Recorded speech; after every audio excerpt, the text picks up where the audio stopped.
Hello students, let's see the question. So the question says the atomic mass of sodium is 23U. What does the following statement mean?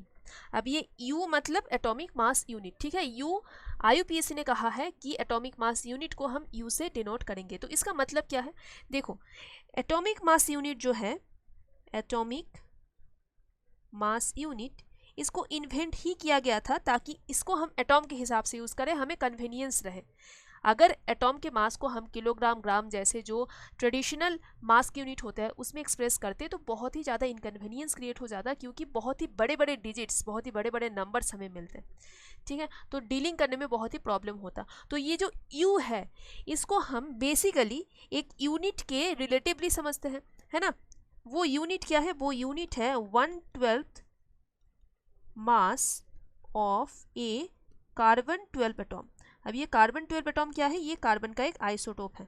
Carbon के कई सारे isotopes हो सकते हैं जिसके mass number अलग अलग हो जाएंगे। जिसका मास नंबर 12 है वही वाला कार्बन का जो एक एटॉम है उसका 12 आइडेंटिकल पार्ट हमने किया है, और उसमें से एक पार्ट का जो मास है उसे हम यूनिट कह रहे हैं, एटॉमिक मास यूनिट कह रहे हैं, ठीक है। तो 1/12 mass of a C12 atom ये भी कह सकते हैं, है ना।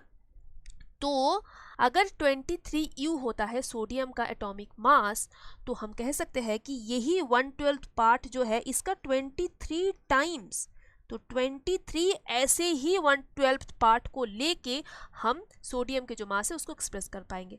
तो 23 times into 1/12 of mass of A C12 atom, या फिर इस तरीके से भी लिख सकते हैं कि 1/12 mass of a C12 atom, जो भी लिखो सेम चीज है।